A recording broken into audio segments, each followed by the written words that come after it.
से लिया सखी दहिया मोर काम होई गे,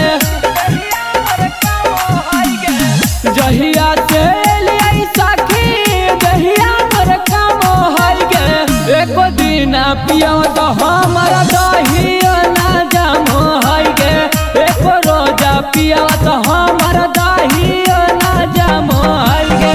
केतनु समझाइए सखी भेजवा में नहीं साम होई गे, केतनु समझाइए सखी भेजवा में नहीं साम होई गे।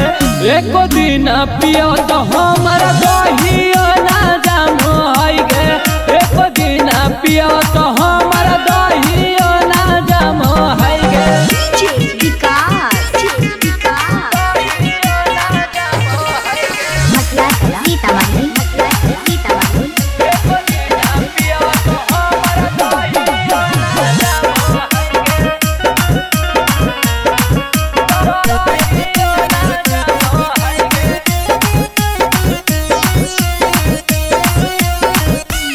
करा तो बढ़िया हाल नहीं हर के यार गे सखी कि बुड़ल किस्मत मर बातार हो बेकार गे साथी।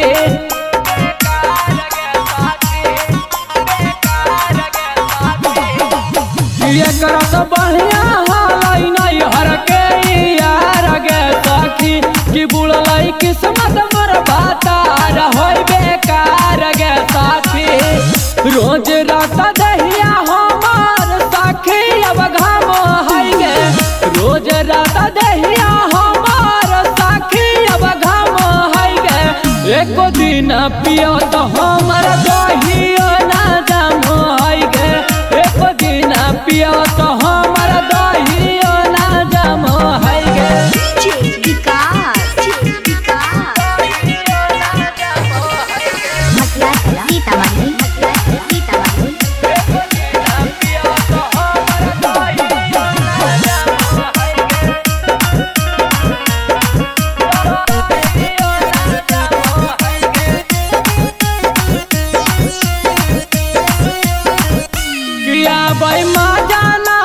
पालन पर उलावई गे सखी किले के तकिया नियन पिया खाली दावई गे सखी।